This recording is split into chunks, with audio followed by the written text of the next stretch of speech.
stately home, casting delicate patterns across the polished oak floors. Every corner of the mansion bore the mark of a refined lineage, from the intricately carved moldings that adorned the ceilings to the lush gardens that sprawled like a green tapestry beyond the wide windows. It was the place that whispered of old wealth and genteel upbringing. Yet, despite the grandeur of her surroundings, Miranda herself was a woman of singular humility and purpose, qualities that set her apart not only from her peers but from generations that had come before her. Born into one of the wealthiest families in the region, Miranda's early years were bathed in opulence and privilege. The halls of her ancestral home had once echoed with laughter and revelry, where esteemed guests would gather for lavish banquets, each one a grander spectacle than the last. It was a life that many might have envied, yet for Miranda, the gilded cage of affluence could never stifle her awareness of the world beyond her estate's high walls. From a tender age, she harbored a profound empathy for those less fortunate, an empathy that would come to define her life and legacy. Where others might have turned a blind eye to the sufferings of the impoverished, Miranda instead chose to gaze unflinchingly at the harsh realities faced by those whose circumstances were far removed from her own. With each passing year, her resolve grew stronger, and upon reaching adulthood, she made a solemn vow to dedicate her wealth, influence, and energy to alleviating the plight of the downtrodden. Thus, Miranda's legacy began, not with a grand proclamation, but with the quiet and steadfast determination of a woman whose heart ached for change. Her first endeavor was the establishment of a school, a modest structure at the edge of town that soon became a beacon of hope for countless families. Miranda understood that knowledge was the great equalizer, a force capable of breaking the chains of poverty that had bound so many to lives of toil and despair. She spared no expense in ensuring that the school was equipped with the finest materials, from textbooks and slates to comfortable desks and chairs. More importantly, she sought out the most dedicated teachers, offering them not only a competitive wage but a sense of purpose, to shape the minds of those whom society had all but forgotten. Under Miranda's patronage, the school flourished. Children who had once roamed the streets aimlessly, their futures bleak and uncertain, now sat in neat rows, their faces illuminated by the joy of learning. Lessons extended far beyond the mere rudiments of reading and arithmetic. Miranda insisted upon a curriculum that nurtured creativity, critical thinking, and compassion. She herself often visited the school, her presence an embodiment of grace and encouragement.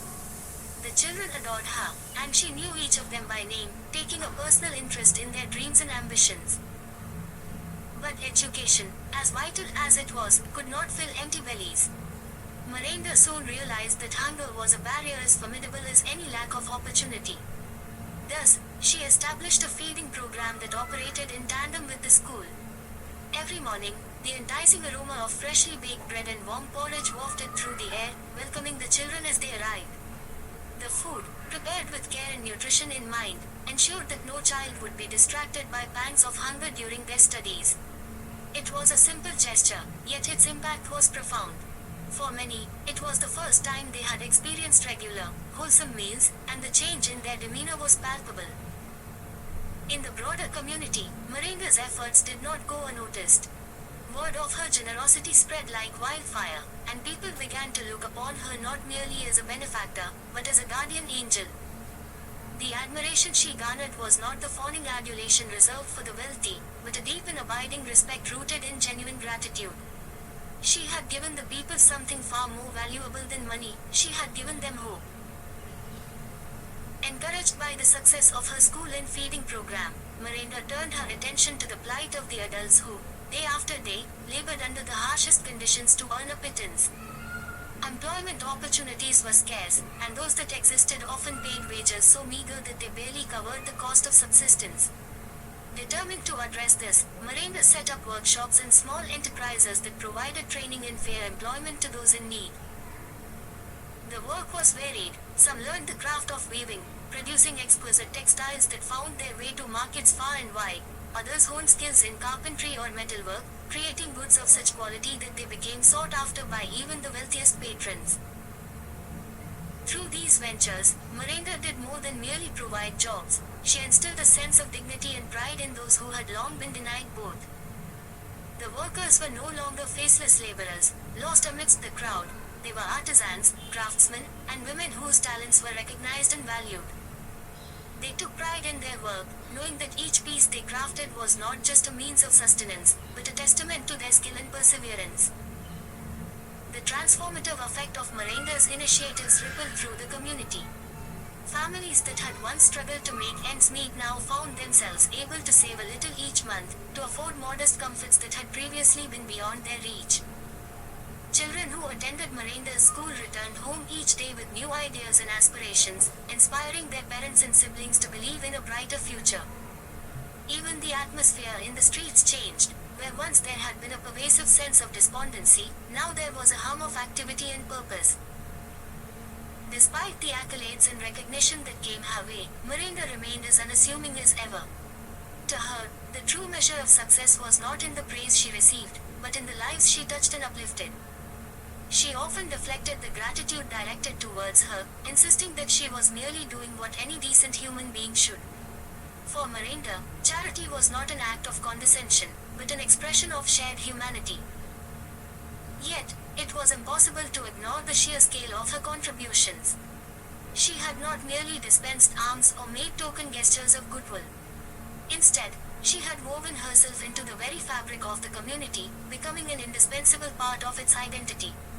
Schools and feeding programs could be replicated, employment schemes could be expanded. But Miranda's true legacy was intangible. It was the spirit of compassion and the belief in human potential that she had sown in the hearts of all who crossed her path. As the years passed, Miranda's influence only grew. The once small school blossomed into an academy, and the workshops she had founded evolved into thriving businesses.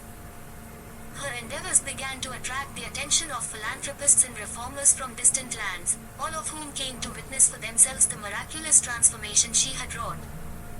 In their eyes, Miranda's achievements were nothing short of extraordinary, yet for those who knew her, it was merely the natural result of a life devoted to the service of others.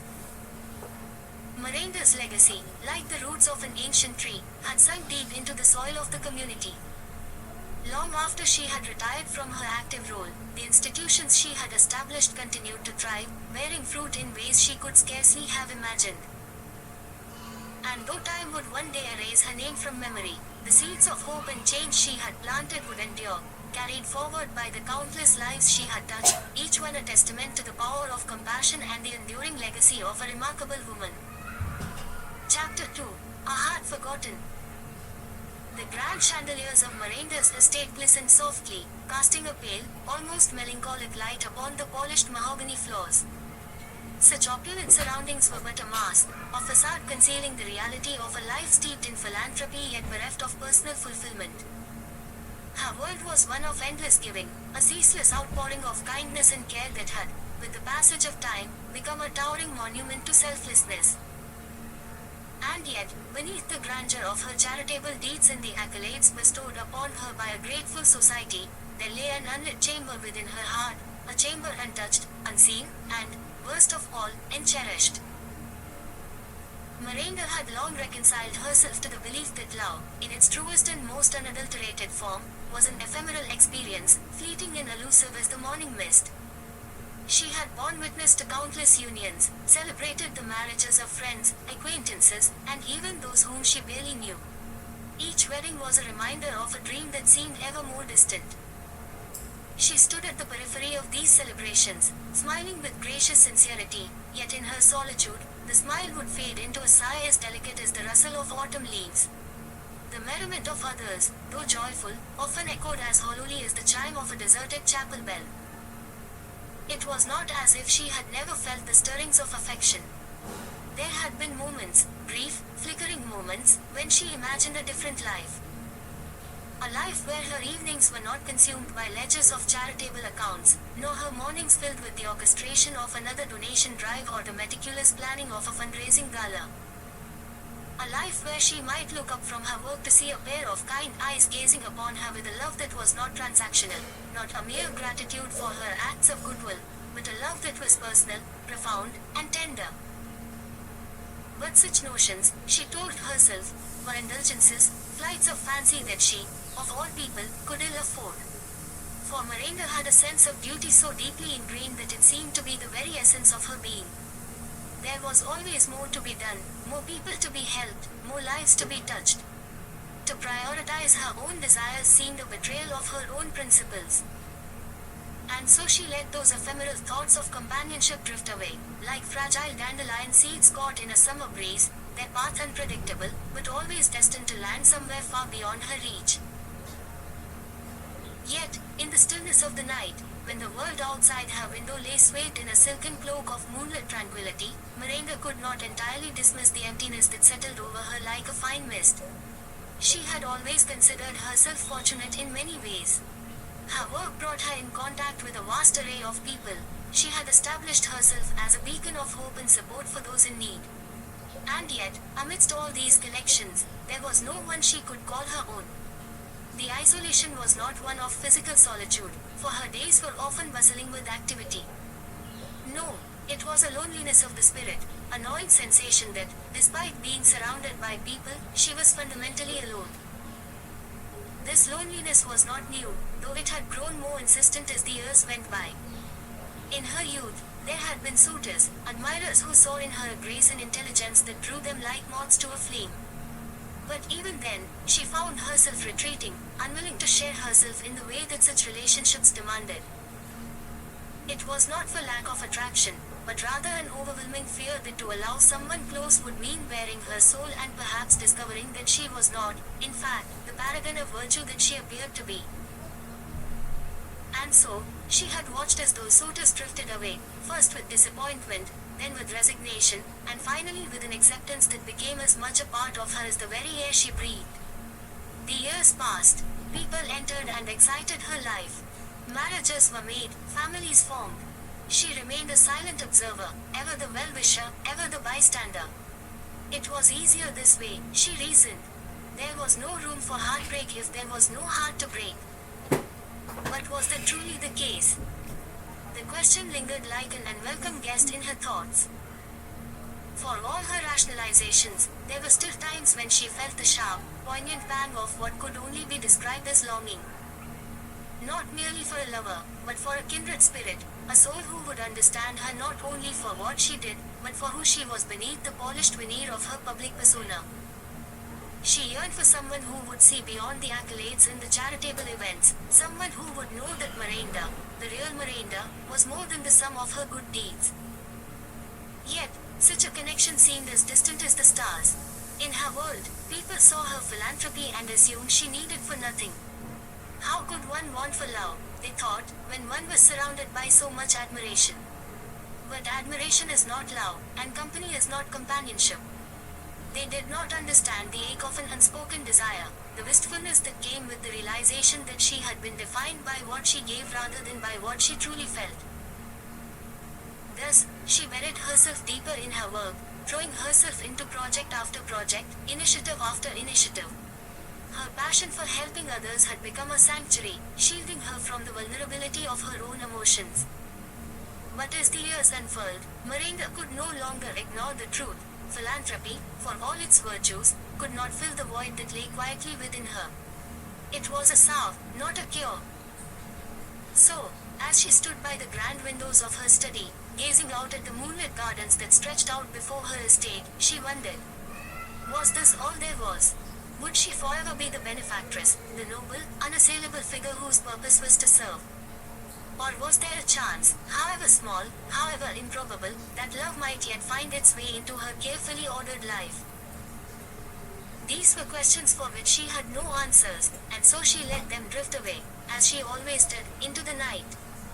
And as the shadows lengthened and the silence deepened, Miranda turned away from the window, resolute.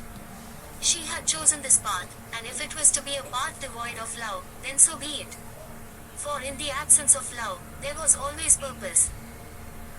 But still, in the quiet of her heart, she could not help but wonder, what would it be like to be cherished, not for her deeds, but simply for who she was.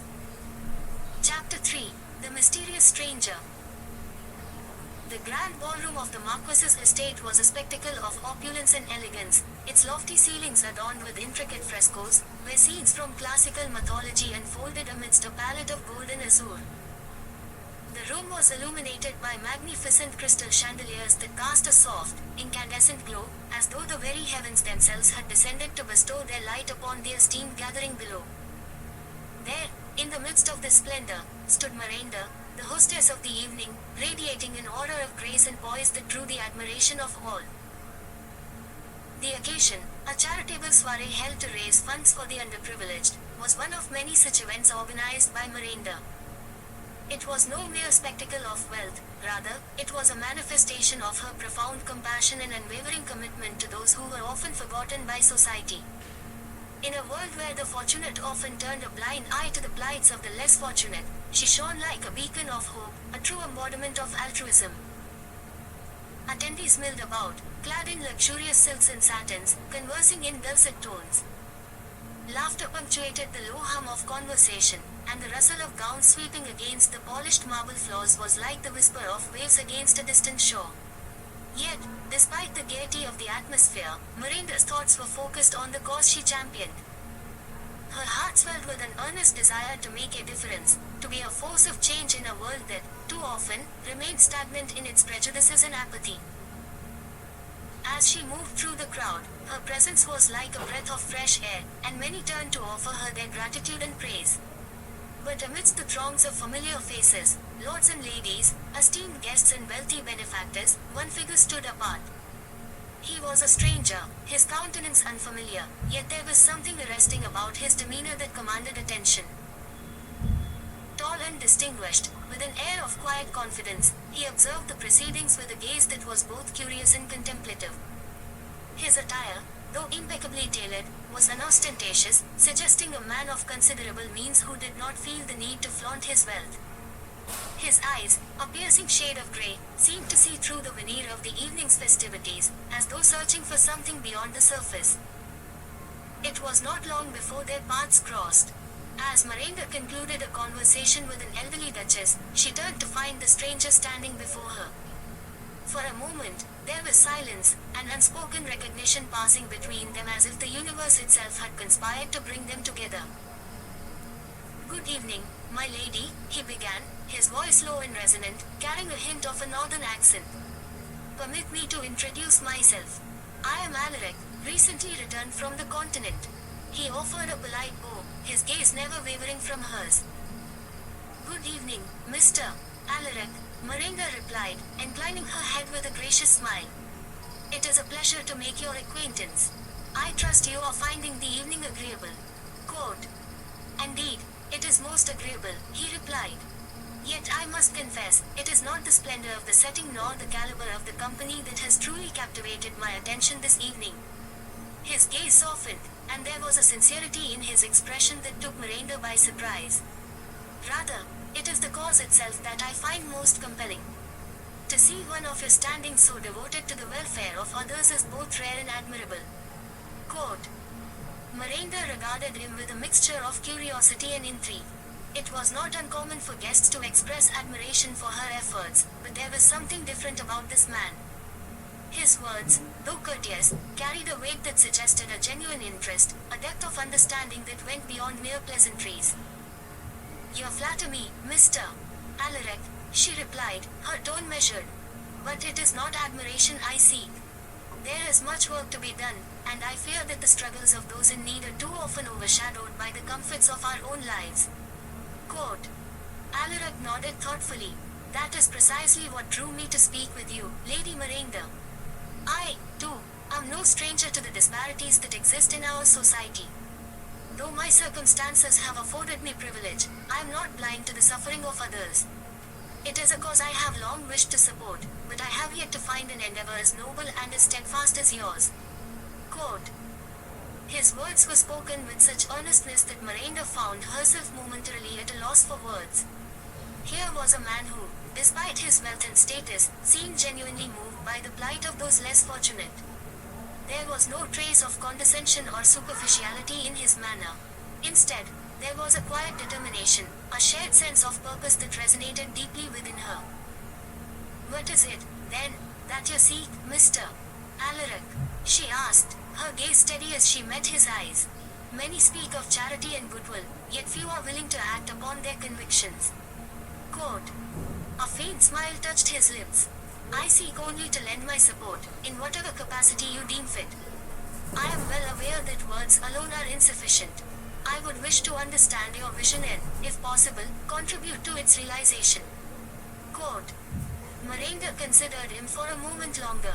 There was something almost enigmatic about him, a presence that was both commanding and yet unassuming. He was unlike any of the other wealthy patrons she had encountered, whose interest in her work was often fleeting and perfunctory. Here stood a man who seemed genuinely invested in her ideals, one who did not seek to bask in the glow of her accomplishments but rather to amplify them. Very well, Mr. Alaric, she said at length, her voice tinged with both caution and curiosity. If you are truly sincere, then I would welcome your support. But know this, my endeavors are not without challenges. There are those who would rather maintain the status quo, who view change as a threat to their comfort and stability. Quote. I am not afraid of challenges, Lady Miranda, he replied softly. For it is only through adversity that we may test the strength of our convictions. Quote. Their exchange, though brief, was charged with an intensity that neither could quite explain. It was as though they had known each other in some distant, forgotten lifetime, their fates intertwined by forces beyond their understanding.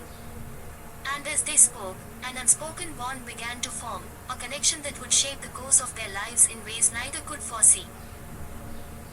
As the evening drew to a close and the guests began to take their leave, Miranda found herself reflecting on her encounter with the mysterious stranger. There was a magnetism about Alaric that lingered in her thoughts, a sense of kinship that she had not expected to find amidst the glittering facade of high society. Who was he, this man who spoke of compassion and justice with such fervor? What secrets lay hidden behind those penetrating grey eyes? And most importantly, what role would he come to play in her life and in her quest to bring hope and solace to those who needed it most? Only time would tell, but one thing was certain, Alaric was no ordinary gentleman. He was a man with a purpose, a man who saw beyond the surface, just as she did. And in a world often clouded by appearances and pretense, that made him a most intriguing and enigmatic presence indeed. Chapter 4, Building Trust and Friendship. Alaric had become something of a familiar figure within the walls of Miranda's charity establishments. At first, his presence was noted with a mix of curiosity and skepticism, for he carried himself with the unmistakable air of nobility, his every movement betraying a quiet elegance and a manner of speaking that set him apart from the throngs of common folk. Yet, as the days wore on, it became apparent that he harbored no condescension, no trace of patronage. Rather, he seemed imbued with a genuine sense of purpose, a fervent desire to contribute in ways that transcended material offerings. It was this authenticity that caught Miranda's attention. A woman of keen discernment, she had grown accustomed to the hollow words and fleeting gestures of the wealthy, those who sought to soothe their consciences with charitable donations while remaining fundamentally detached from the plight of the less fortunate. Alaric, however, was different. He did not simply observe, he engaged. He listened attentively to the tales of struggle and perseverance that flowed from the lips of the destitute and downtrodden. He questioned, probed, and, most importantly, sought to understand. Their interactions began modestly enough, a nod of recognition, a courteous greeting shared in passing. Yet, something about his demeanor, the earnest gaze, the respectful silence that accompanied his inquiries, compelled Miranda to lower her guard, if only by an imperceptible degree. She found herself engaging in conversations with him that stretched beyond the perfunctory exchanges typical of such encounters. They spoke not merely of the conditions within the charity, but of broader societal concerns, of justice and the pervasive inequalities that seemed inextricably woven into the fabric of their world. Alaric possessed a mind both incisive and compassionate, and his thoughts on governance and reform resonated with Miranda's own convictions. He spoke with the clarity of one who had reflected deeply upon the nature of power and its responsibilities, and yet there was no arrogance in his words, no presumption that his perspective was unassailable. Instead, he treated Miranda as an equal, A partner in discourse whose insights he valued and whose opinions he sought with a genuine humility that both surprised and intrigued her. Their discussions became a regular occurrence. Alaric would arrive at the charity, ostensibly to assist with whatever mundane tasks might require tending, but inevitably he and Miranda would find themselves sequestered in a quiet corner, engaged in yet another spirited dialogue. The topics were as varied as they were complex: education, social mobility, the role of the arts in uplifting communities. And always, beneath the surface, there burst a shared recognition of the urgency of their work, the imperative to leave the world a better place than they had found it. It was during one such discussion that Miranda first began to glimpse the contours of the man who existed beyond the veneer of aristocratic propriety. He spoke of his family's estate with a wistfulness that hinted at a profound disillusionment. The privileges he had been afforded since birth, the wealth and status that marked him as one of society's elite, these were not badges of honor, but rather burdens that weighed heavily upon his conscience. It was as though he viewed his own prosperity as a form of complicity in the very injustices he now sought to ameliorate. And yet, despite his discontent, there was no bitterness in his tone. Alaric was not a man bent on renunciation or self-flagellation. Rather, he seemed to approach his circumstances with a measured resolve, an acceptance of the paradox that while he could not entirely sever his ties to the world of privilege, he could nonetheless leverage his influence to effect meaningful change. It was this delicate balance, this tension between resignation and determination, that lent his words a rare potency. Miranda found herself drawn to his earnestness, his refusal to be cowed by the inertia of tradition. Over time, a deep and abiding friendship began to take root between them. It was a bond forged not in the fires of passion or romance, but in the quieter, steadier flame of mutual respect and shared ideals. Alaric never overstepped, never sought to impose his presence upon her in a way that might be construed as intrusive. He seemed to sense the walls that Miranda had erected around her heart, the defenses she had built up over years of disappointment and betrayal. And he honored them, choosing instead to offer his support in the most unobtrusive of manners. He became her confidant, her sounding board, the one to whom she could voice her most unvarnished thoughts without fear of judgment or reproach. There were moments when she would turn to him, eyes alight with the fervor of a new idea, and he would smile, an expression not of condescension, but of genuine admiration for her unyielding spirit. It was in these exchanges that the true nature of their friendship revealed itself. They were, in essence, co-conspirators in a grand endeavor to reshape the world, each complementing the other in ways that neither had anticipated. They collaborated on several initiatives, each more ambitious than the last. With Alaric's backing, Miranda was able to expand the reach of her charity, establishing new programs aimed at providing vocational training and educational opportunities for those most in need. Yet, for all his contributions, Alaric remained steadfastly in the background, eschewing the spotlight that so many of his peers would have craved. He seemed content to let Miranda stand at the forefront, the acknowledged leader of their joint efforts, while he lent his support quietly and without fanfare. It was a dynamic that suited Miranda perfectly. She had no desire to be anyone's protégé or benefactor. Her independence was paramount, and she valued Alaric all the more for his willingness to respect her autonomy. In another life, perhaps, their relationship might have taken a different form. There were moments, fleeting but undeniable, when Miranda caught herself wondering what it would be like to share more than just a friendship with this man of such singular integrity and depth. Yet, she was all too aware of the dangers of entanglement, of how easily affection could give way to dependence, and how the loss of that independence would be anathema to all that she stood for. For his part, Alaric seemed to understand this unspoken boundary. If he harbored any deeper feelings for her, he kept them carefully concealed, choosing instead to channel his admiration into bolstering her cause. There was, in his restraint, a nobility that Miranda could not help but appreciate. It was a testament to the strength of his character that he did not seek to possess or claim her, but rather to stand beside her as an ally and friend. Thus, their friendship blossomed, not as a prelude to some romantic entanglement, but as a partnership founded on the bedrock of trust and a shared commitment to justice.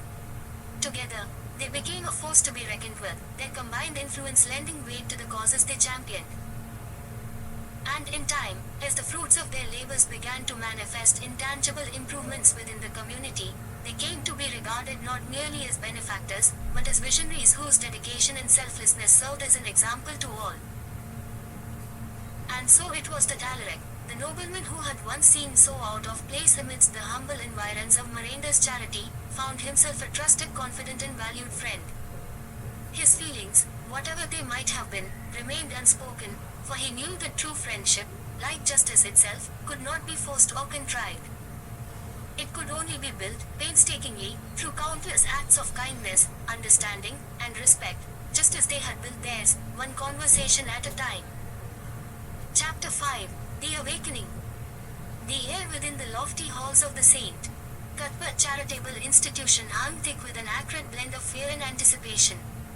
Outside, the world slumbered under a shroud of early evening fog, but within, chaos had roused the residents to a state of disarray.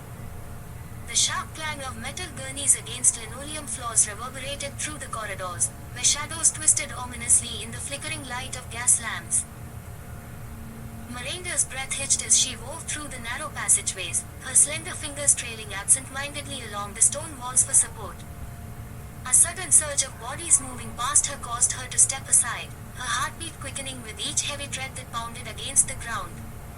She had received word of the accident only minutes before, yet it felt as though an eternity had passed since. Time seemed to splinter and fracture, each moment stretching and expanding like a frayed thread straining to maintain its form. Lady Miranda, we are doing all we can. Please, this way. The calm voice of Dr. Linford drifted through the din, pulling her from her thoughts. He stood before her, his brow furrowed beneath the weight of his responsibilities, his hands stained with blood that was not his own.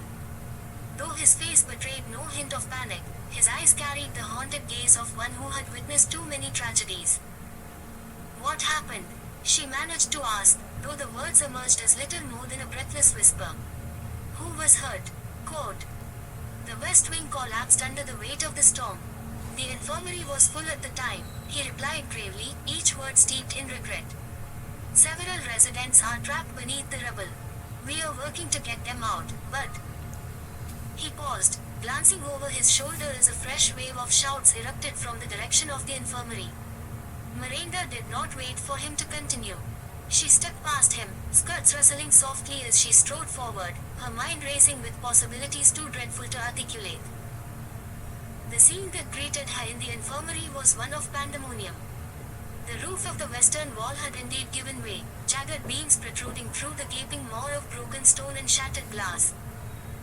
Amidst the wreckage, figures clad in white and grey, doctors, nurses, and volunteers, moved like restless phantoms, their hushed voices blending with the low groans of the injured. The air was thick with dust, its oppressive weight pressing down on them all. And there, amid the chaos, stood Alaric. He was crouched low beside a young boy whose leg was pinned beneath a splintered beam. A few feet away, a nurse tried desperately to stanch the flow of blood from another patient's wound. Alaric's face was set in a mask of intense concentration as he worked to free the child, his hands moving with a surgeon's precision and a blacksmith's strength. Miranda watched, momentarily transfixed by the juxtaposition of brute force and gentleness he exhibited. He lifted the beam just enough for the boy to pull his leg free and then hoisted him effortlessly into his arms, carrying him to safety without a word. Miranda's breath caught in her throat as their eyes met across the room. There was no mistaking the look of concern that flickered briefly across his features as he registered her presence, but he gave no indication of stopping his efforts. Instead, he merely inclined his head in acknowledgement before returning to his grim task. She had always known Alaric to be a man of means, a benefactor to the less fortunate, yet seeing him now, so completely immersed in the crisis at hand, stirred something deep within her that she had long since buried. He moved with purpose and calm authority, directing volunteers and coordinating efforts with a clarity of mind that belied the severity of the situation. Miranda felt a pang of guilt twist within her chest. She had spent years distancing herself from emotions she deemed impractical, allowing herself only the satisfaction of duty fulfilled, the comfort of goals achieved. But to see Alaric like this, stripped of his aristocratic veneer, revealed a side to him she had never dared consider. The The night pressed on, an interminable blur of activity and anguish. Together, they worked side by side, their hands marred with the same grime and sweat, their voices mingling in shared concern as they attended to the wounded and directed the rescue efforts. It was as if the boundaries that had once held them apart dissolved in that crucible of suffering, and Miranda found herself confiding in him as she never had before. As dawn began to break, casting a pale light over the ruined infirmary, the worst of the ordeal seemed to have passed. Most of the trapped residents had been pulled from the wreckage, and the injured were being tended to with greater ease. Alaric leaned wearily against a pillar, his face streaked with soot and exhaustion. Miranda approached him, a tentative smile tugging at her lips. "You were remarkable," she murmured softly, her voice barely rising above the murmur of the few remaining workers. He glanced at her, and for a moment, she thought she saw a flash of surprise cross his features. But then his expression softened, and he offered her a weary smile in return. "I did only what needed to be done. As did you, quote." Miranda hesitated, feeling the weight of unspoken words settle between them. "I never knew you could be so," she faltered, searching for the right word. "So selflessly devoted, quote." Alaric chuckled quietly, the sound roughened by fatigue. "I'm not as heartless as you seem to think, Miranda, quote." His use of her given name, spoken without its usual formalities, sent a shiver through her. She looked away, her gaze drifting over the ruinous remains of the infirmary, yet she could still feel the intensity of his scrutiny upon her. "I never thought you heartless. Just," she trailed off, uncertain of how to proceed. "Just what?" he prompted gently. "Just unreachable," she admitted finally, the word hanging in the air like a fragile wisp of smoke. Alaric's gaze grew contemplative. "Perhaps I was. Or perhaps you were looking in the wrong place, quote." Silence stretched between them, punctuated only by the distant murmur of the few who lingered. In that stillness, something shifted. Miranda felt the ground beneath her feet give way, not from physical force but from the inexorable pull of emotions she had long since vowed never to entertain. She felt exposed, vulnerable, caught between the woman she had always been and the woman she might yet become. "Alaric," she began, struggling to maintain her composure, "tonight I saw a side of you I didn't know existed. And it frightened me, quote." "Why?" His question was simple, yet it carried the weight of something profound. "Because it made me realize how much I've denied myself." Her voice broke, and she looked at him then, truly looked at him, with all the fear and uncertainty that had taken root within her heart. "And what is it you've denied yourself, Miranda, quote." "Love," she whispered, the word almost inaudible, yet it seemed to resonate through the empty halls with startling clarity. For a long moment, Alaric said nothing. Then, slowly, he reached out, his fingers brushing lightly against her hand, his touch tentative, as if he feared she might vanish should he press too hard. "Then perhaps it is time to stop denying yourself," he said softly. In that fleeting touch, in those softly spoken words, something broke free within Miranda, a dam that had held back years of pent-up longing and unspoken desires. And as the first light of dawn spilled across the wreckage, illuminating the path before her, she knew that there would be no turning back. Chapter 6: The Confession. The evening air was thick with the scent of honeysuckle and the soft murmur of rustling leaves, as Alaric, with an uncharacteristic hesitancy, lingered at the threshold of the rose garden. The manor's grounds were steeped in shadow, the lanterns casting a warm, amber glow over the intricate hedgerows and gravel paths, while beyond the stone balustrade, the vast expanse of the moonlit countryside stretched out in a languid hush. It was in this stillness, under a sky strewn with stars, that Alaric chose to make his confession, a confession not of sin, but of something perhaps more daunting, the offering of his heart. He found Miranda standing near the fountain, its marble basin polished and gleaming in the silvery light, the sound of water a soothing balm to the tension that crackled between them. She stood straight-backed, regal even in her simplicity, her gaze fixed upon the rippling surface. There was an aura of quiet contemplation about her, as if she were pondering the secrets held within each ripple. As he approached, she turned to face him, her expression revealing nothing but the steady calm that masked a mind ever in motion. Miranda, Alaric began softly, his voice almost swallowed by the night's embrace. He paused, willing his resolve to the fore, for it was not in his nature to falter. Yet, the weight of his words seemed almost too great to bear.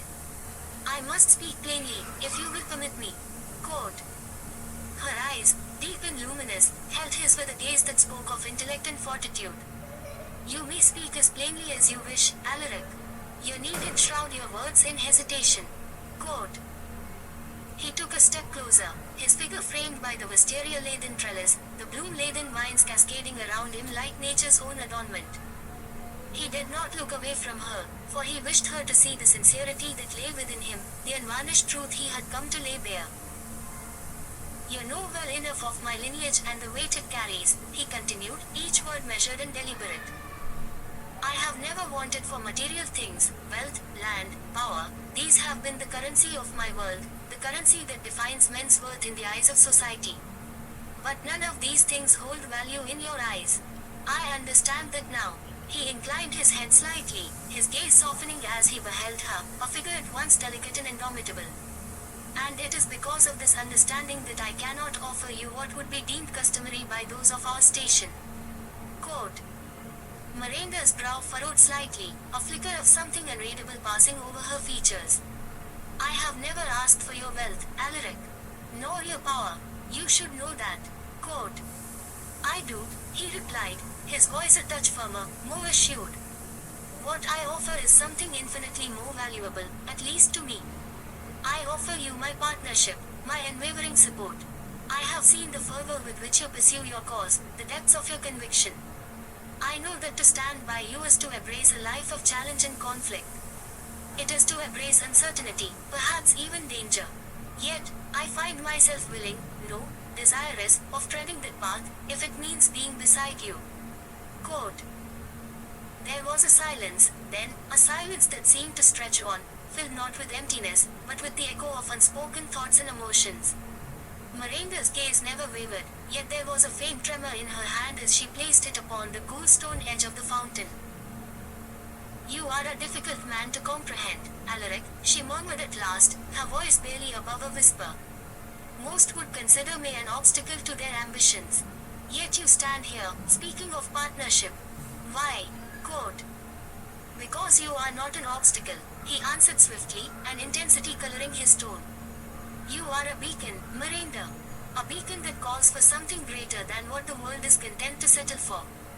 And though I am no stranger to ambition, mine now takes on a different form. It is not enough for me to be by your side as a mere admirer or even as a suitor. I want to be someone you can depend upon, someone you can look to when the burdens grow too heavy, when the opposition becomes too fierce. I want to earn the right to share in your vision, to work towards it, to nurture it. Quote. Her expression softened, though her posture remained rigid, a testament to the inner battle she waged. You speak as if you truly believe you have a place in this endeavor. But what you offer, this companionship, is not without its implications. If you wish to court me, Alaric, you must understand that my mission will not bend to accommodate a relationship. My purpose cannot be diluted by distractions, no matter how well-meaning. Quote. I would not wish for it to be otherwise, he assured her, taking yet another step closer, so that he stood mere paces away. If my affection for you were to detract from your cause, then it would not be worthy of your time, nor mine. What I propose is not a demand for compromise, but an affirmation of my intent. I wish to see you succeed, to see your goals realized, whether or not they align perfectly with mine. Quote. He hesitated then, searching her face for a sign, any sign, that his words were reaching her. When he spoke again, it was with a gentleness that belied the strength of his feelings. I do not wish to buy your love, Miranda. I wish to win it, through my actions, through my steadfastness. Not as a conqueror, but as someone you can count on. Quote. For the first time that evening, Miranda looked away, her gaze drifting over the sculpted roses, the gentle cascade of the fountain's water, as if seeking solace in the familiar beauty around her. The conflict within her was palpable. She, who had fought so hard to carve a space for herself in a world that sought to confine her, now found herself confronted with a man who did not seek to claim her, but to walk alongside her. It was not an offer she had anticipated, and the vulnerability it provoked unsettled her. "You ask much of me, Alaric," she murmured at length, her voice edged with a weariness that spoke not of physical fatigue, but of a heart weary of uncharted territories. "To trust in such a manner is not something I grant lightly." Quote, "I ask only for a chance," he replied softly, earnestly. "Nothing more. And if, in the end, you find my presence to be a hindrance rather than a help, I will step away, with no ill will. But know this, my respect for you, my admiration, will remain unchanged." Quote. Slowly, Miranda turned to face him once more, her gaze searching his as if probing for any sign of artifice or deceit. Finding none, she nodded, a small, almost imperceptible movement. "Very well," she said quietly. "I shall permit you to court me, on the condition that you understand the limits of what that entails. Our relationship, whatever form it may take, must never become a constraint upon my work. Should it interfere, then we must part ways." Quote. A smile, faint but genuine, curved Alaric's lips. "Agreed," he said simply. And so, under the starlit sky, amidst the whisper of leaves and the trickling of water, they reached an accord, one not born of traditional promises or declarations, but of a mutual understanding that something precious and delicate was beginning to take root, something that would require time, patience, and perhaps even sacrifice to flourish. Alaric knew that his confession, though received with caution, had planted a seed of possibility. It was a beginning, and as he took his leave of her that night, he could not help but feel a quiet, steadfast hope. For in offering not wealth, nor status, but himself, Alaric had